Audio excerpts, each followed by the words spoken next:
hoje o compliance, a gente vê muito na televisão, nos jornais, o compliance anticorrupção, né, as normas anticorrupção, só que no dia a dia do corporativo, a gente tem fraudes internas, a gente tem corrupções internas que acontecem e que a gente precisa desmistificar isso, que não é algo que está distante do colaborador, algo que pode acontecer no dia a dia dele.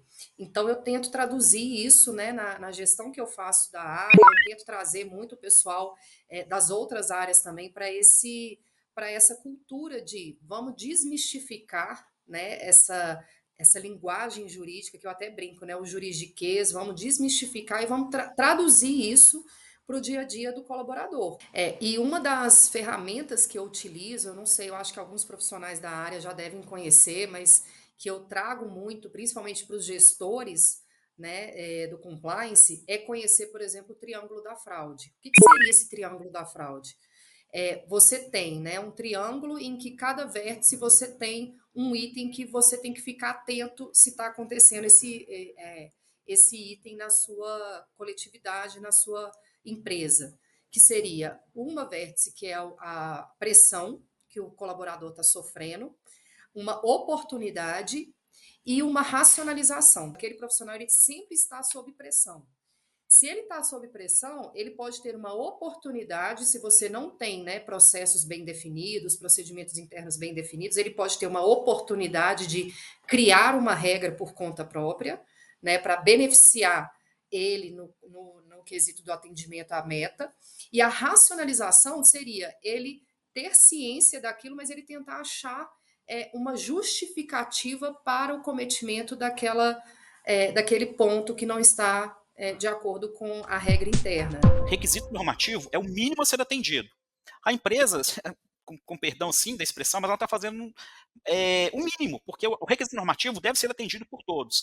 Então, a partir do momento que a gente realmente consegue conscientizar as pessoas sobre a importância da legislação, levando ferramentas que vai ajudar nessa gestão do dia a dia, isso eu acho que é fundamental, para que todo mundo se sinta responsável pelo requisito normativo, pela gestão assim dentro de um compliance. A partir do momento que o nosso público, né, os colaboradores, eles entendem realmente a importância, né, do requisito e que ele tem toda a possibilidade, através de ferramentas adequadas, de fazer uma gestão adequada, eu acho fantástico essa evolução. Porque quando chega uma auditoria, por exemplo, de uma certificação, a pessoa dominando o requisito normativo, ela se sente muito mais forte para poder argumentar com o auditor. Ela tem elementos, quando ela conhece o requisito normativo, ela sabe de como aquele requisito ela deve atender, considerando a particularidade do processo dela, isso a torna muito mais forte nos argumentos para conversar com o auditor. Para a gente, fica a questão do como acompanhar, né, esse tipo de documento. Como acompanhar essa legislação que a gente tem que atender compulsoriamente. E aí a gente tem ferramentas, né, como a que a Ambipar fornece para a gente, de trazer essa legislação já analisada, essa legislação já com toda a análise jurídica que é feita.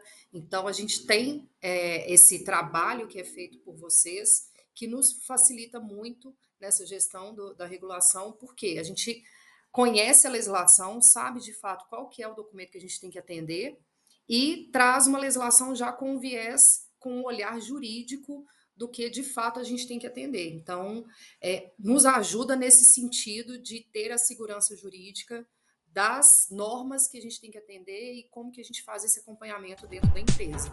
A gente está trabalhando fortemente o nosso foco agora, o nosso esforço com o uso da inteligência artificial, aliado aí da tecnologia. A gente tem uma equipe grande de tecnologia, a gente representa, né, um sistema que é o A360, e também temos sistemas próprios aqui dentro da empresa, que visa exatamente entregar segurança da informação para os nossos clientes.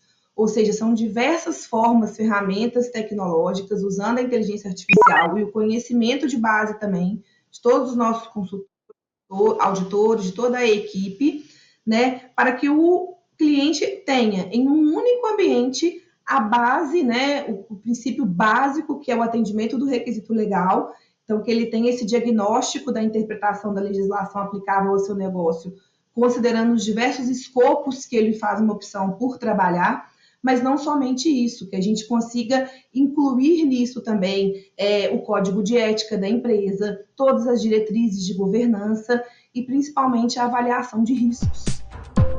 Né? Hoje o que a gente tem, que a gente trabalha muito, é que as grandes empresas que têm grandes projetos, por exemplo, que querem investir em grandes projetos, a tendência é ter práticas de ESG, por quê? Porque justamente bancos que financiam grandes projetos não apoiam empresas que não tenham essas práticas. Então a gente já começa a ver um enforcement, digamos assim, né? Uma pressão muito mais do mercado para que o board, para que a alta liderança insira o ESG dentro da empresa, né? Mas a gente tem que tomar esse cuidado de o que de fato é o ESG e o que de fato é atendimento ao regulatório.